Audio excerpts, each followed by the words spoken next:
வணக்கம் தோழர்களே. கரூர் வழக்கிற்கான சிபிஐ விசாரணை டெல்லியில நடக்குதுங்க. அதுல நேரடியா விஜய் போய் கலந்திருக்காரு. 7 மணி நேரத்திற்கு மேலாக அந்த விசாரணை போயிருக்கு. கத்தையா கொஸ்டின்ஸ் அடிச்சு புத்தகமா கையில கொடுத்து குறிக்க சொல்லியிருக்கிறாங்க. தனி அறையில அவரை விசாரணை செய்திருக்கிறார்கள். பரபரப்பா போயிட்டு இருக்கு. என்ன நடந்ததுங்க?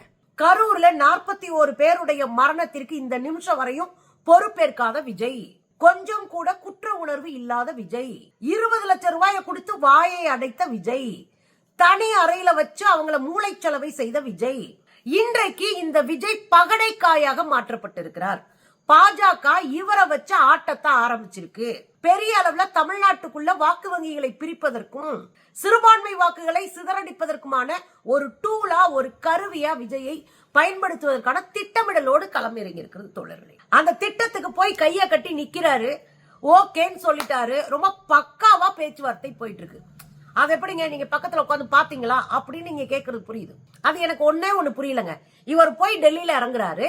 டெல்லியில இறங்கின உடனே இவங்க ஜனநாயகன் படத்துக்காக மேல்முறையீடு பண்ணியிருந்தாங்க. ஜனநாயகன் படத்துக்கு சர்டிபிகேட் கொடுக்கல, தணிக்கை சான்றிதழ் கொடுக்கல அப்படின்னு உயர் நீதிமன்றம் போயிருந்தாங்க. அதுக்கப்புறம் உச்ச நீதிமன்றத்துல போட்டிருந்தாங்க. நேத்து வரைக்கும் உச்ச நீதிமன்றத்துல அதை பத்தி கண்டுக்கவே இல்ல. இன்னைக்கு நம்ம அண்ணன் போய் இறங்குறாரு. உச்ச நீதிமன்றத்துல நம்பர் போட்டு விசாரணைக்கு எடுத்துக்கிட்டோம் அப்படின்னு சொல்றாங்க. இதெல்லாம் சாதாரணமா நடந்துச்சா? இதுக்கு பின்னாடி அரசியல் இல்லையா? உச்ச நீதிமன்றம் உடனடியா ஒரு கேஸை எடுக்கிறதுக்கான காரணம் என்ன? அது இவர் போய் காலை வச்ச உடனே அந்த கேஸை ஓகே பண்றதுக்கான ரீசன் என்ன? அப்ப தெளிவா பேச்சுவார்த்தை போயிட்டு இருக்கு. இது இப்படி இருக்க, நம்ம அண்ணன் காலையில தனி விமானத்துல டைமுக்கு போய் டக்குன்னு நின்றுக்காரு. இது மாதிரி கரூர்ல நின்று இருந்தா இந்த வழக்கே கிடையாது. சினிமா ஷூட்டிங்க்கு கரெக்டா போற விஜய், எந்த பங்கனாலும் கரெக்டா போற விஜய், இசை வெளியீட்டு விழாக்கு ஜனநாயகனுக்கு மிகச்சரியா போய் முதல் நாளே தங்கி மறுநாள் போய் இசை வெளியீட்டு விழாவை முடிச்சிட்டு வந்த நம்ம அண்ணன் விஜய், கரூருக்கு மட்டும் நாமக்கலுக்கு மட்டும் மிக மிக மிக மிக தாமதமா போனதுக்கான ரீசன் என்ன? கூட்டம் காட்டுறது. போயிட்டே இருக்கும்போது மூஞ்சிய காட்டினாவது 10 பேர் நின்று பார்த்துட்டு வீட்டுக்கு போயிருப்பானுங்க. ஆனா மூஞ்சிய காட்டாம உள்ள போய் ஒளிஞ்சுக்கிட்டு மொத்த கூட்டத்தையும் ஒரு இடத்துக்கு வர வச்சது யாரு? விஜய்.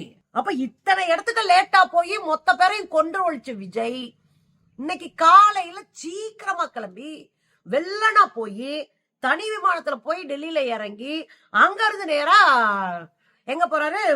சிபிஐ அலுவலகத்துக்கு போறாரு. போறவரு அப்படி ஜம்முன்னு கருப்பு கலர் டிரெஸ், கருப்பு கலர் பேண்ட், அத குறித்து தம்பிய ஸ்லாகிச்சு எழுதுறானுங்க.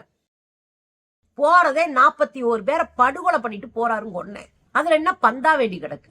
கருப்பு சட்டை கருப்பு பேண்ட் போட்டு போறாரு. அதுக்கு ஒரு கதை சொல்லிட்டு இருக்கானுங்க. சரி இது சொல்ல, அங்க போய் டிவிக்கே கொடிய வச்சுட்டு டிவிக்கே டிவிக்கே டிவிக்கே அன்னை யாரு? தளபதி விஜய்னு கத்துறானுங்க பாருங்க.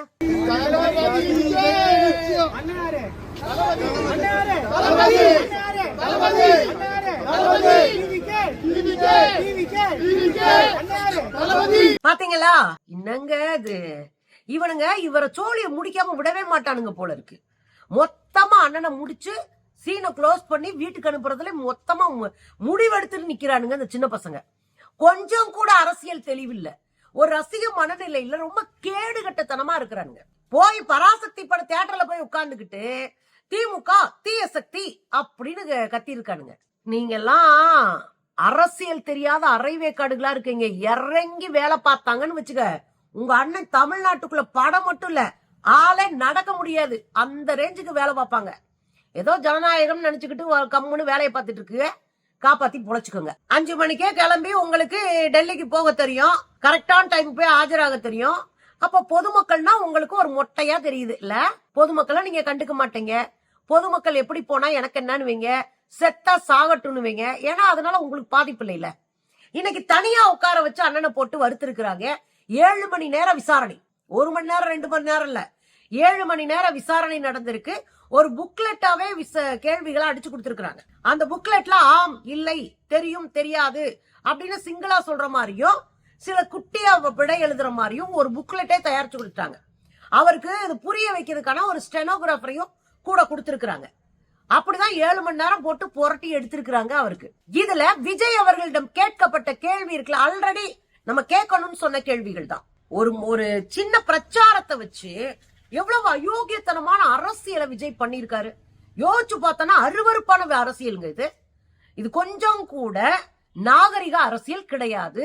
அதுல கேள்வி நம்ம ஏற்கனவே கேட்ட கேள்வி எல்லாத்தையும் இங்க சிபிஐ கேட்டிருக்கு. 8:30க்கு நாமக்கல் போகணும். ஆனா நீங்க ஏன் சென்னையில 8:30 கிளம்புனீங்க? இன்னைக்கு வரையும் பதில் கிடையாது. சரி, 12:30க்கு கரூர்ல பேசணும். நீங்க திரும்ப திரும்ப அப்படிதான் அறிவிக்கிறீங்க. அப்புறம் ஏன் நீங்க கரூருக்கு 7:30க்கு போனீங்க? ஏன்னா 7:30க்கு தான்.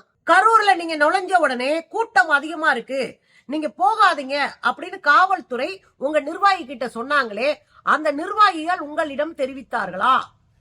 தெரிவிச்சாலும் இவர் கேட்டுருவாரா? அல்லது ஆதவர்ஜுனா கேட்டுருவானா? அல்லது புஷி ஆனந்த் கேட்டுருவாப்லையா? யாரும் கேட்க மாட்டானுங்க. இதுங்க பூரா போதையில தெரிஞ்சிச்சுங்க. அதாவது புகழ் போதை.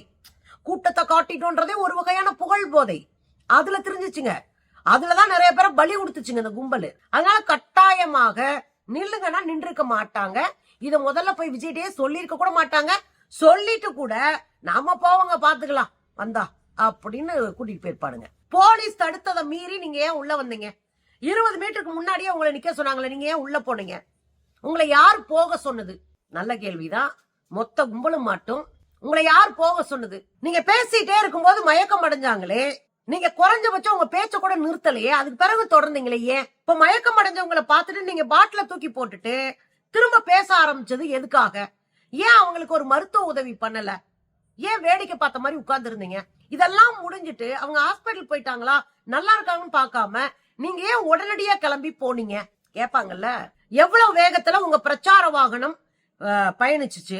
அதே மாதிரி 2 வீலர்ல 2 பக்கம் வந்தாங்களே, அவங்களை ஏன் தடுத்து நீங்க நிறுத்தல? அவங்களை ஏன் பின்னாடியே அழைச்சிட்டு வந்தீங்க?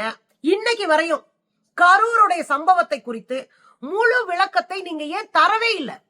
இன்னை வரைக்கும் முழு விளக்கம் தரவே இல்லை. அதெல்லாம் தாண்டி நீங்க ஒரு காணொளி வெளியிட்டீங்களே 3 நாள் கழிச்சு, என்ன வேணாலும் செஞ்சுக்கோங்க, என் மக்களை விட்டுருங்க அப்படின்னு.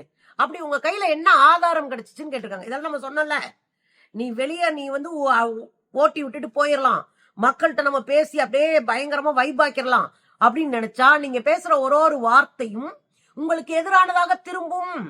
அன்னைக்கே இதை நம்ம பேசியிருக்கோம். நீங்க ஒரு விஷயத்த நடந்த மாதிரி பேசுனீங்கன்னா அதுக்கு ஆதாரம் உங்ககிட்ட வேணும். நீங்க ஒரு அரச கேள்வி கேட்கறீங்க, என்ன வேணாலும் செய்யுங்க, நீங்க என் மக்களை விட்டுருங்கன்னா உங்களை என்ன செஞ்சாங்க? உங்களுக்கு எதிராக என்ன நடந்துச்சு? அதுக்கு என்ன ஆதாரம் வச்சிருக்கீங்க? ஆதாரம் இல்லாம ஒரு பெரிய குற்றச்சாட்டை ஒரு அரசை நோக்கி இன்னொரு அரசியல் கட்சி தலைவர் வைக்க முடியாது. அப்ப அது வரைக்கும் கேள்வியா இருந்திருக்கு. இது மட்டும் கேள்வியா இல்லைங்க, இன்னமும் நாளைக்கும் போய் இந்த கேள்வி தொடரும் என்று அறிவிச்சிருக்காங்க. அப்ப நாளைக்கு விசாரணை தொடரும். இப்ப ஒரு கேள்விதான் எனக்கு புரியவே இல்லை. விஜய் அவர்கள் போனது சிபிஐ விசாரணைக்காக மட்டும் இல்லை, பாஜகவோடு மிகப்பெரிய அளவுல கையப்ப குறித்து பேசுவதற்கு தான்.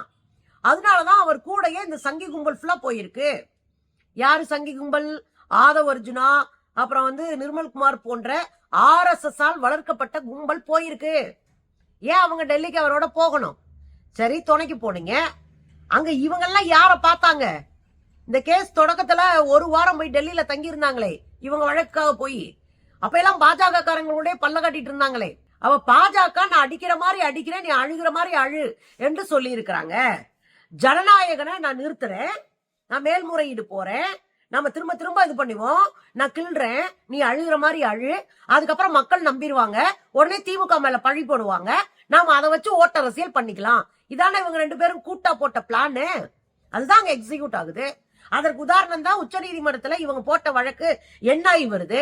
அண்ணன் இன்னும் 2-3 நாளைக்கு விசாரணைக்கு அங்கேயே உட்கார வைக்கணும், விசாரணைக்கா இருக்க போறாங்க. இப்ப கிளம்பிட்டாருன்னா 7 மணி 6 மணி, இப்ப நான் பேசிட்டு இருக்கும் போது 7 மணி, அண்ணன் போய் நீ 8 மணிக்கு போய் அப்படி கதவை சாத்திடுவாரா என்ன? அப்ப அந்த சந்திப்பு யாரு கூட என்ன பண்ண போறாங்க?